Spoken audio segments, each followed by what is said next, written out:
নবী সাল্লাল্লাহু আলাইহি ওয়াসাল্লাম বলেছেন তোমরা নিজেরা খাও, আবার রেখেও দাও, আবার দানও করো, অর্থাৎ তিনটা করা যাবে। আবার সহিহ মুসলিমের আরেক বর্ণনায় আসছে তোমরা খাও এবং মানুষকে খাওয়াও। তাহলে বোঝা গেল নিজে খাওয়া অন্যকে দান করা সবগুলাই উত্তম এই কোরবানির গোশতের ক্ষেত্রে।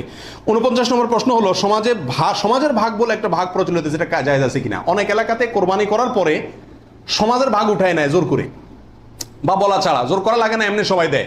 এটা জায়েজ আছে কিনা? উত্তর হলো এটা উচিত না, এটা অন্যায়। কেন?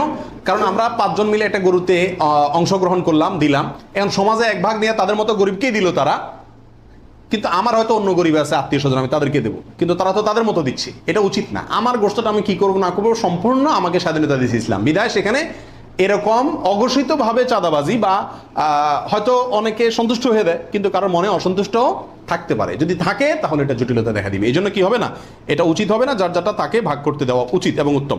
কোরবানির গোশত 3 দিনে বেশি রাখা জায়েজ আছে কিনা?